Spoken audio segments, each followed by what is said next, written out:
kayo. Dito na yung mga sauce nila. Everything.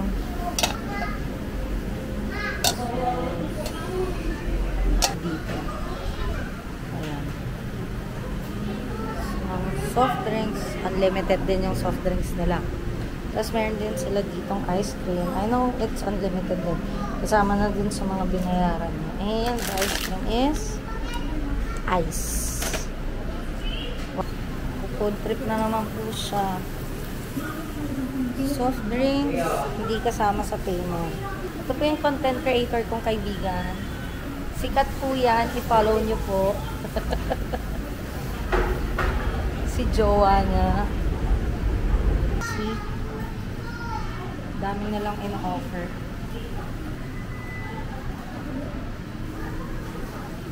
Hindi din talaga nauubusan. Then, may fruits na in-offer.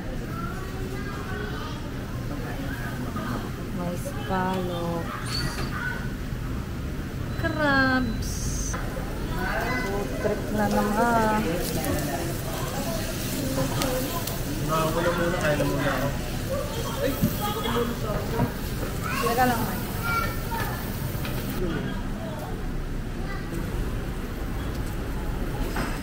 Ayun na tayo. Ito na. Ito mga meat ko.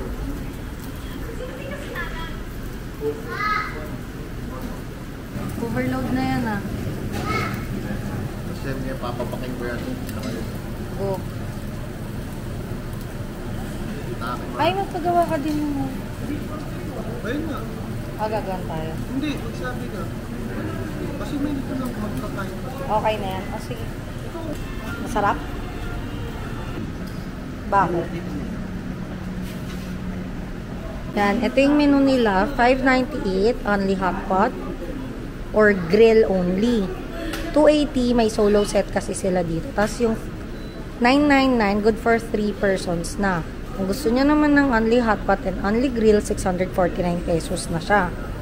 Tapos yan. Located to sa may Sherwood Place. Tapos, ayan, along Taft Avenue lang.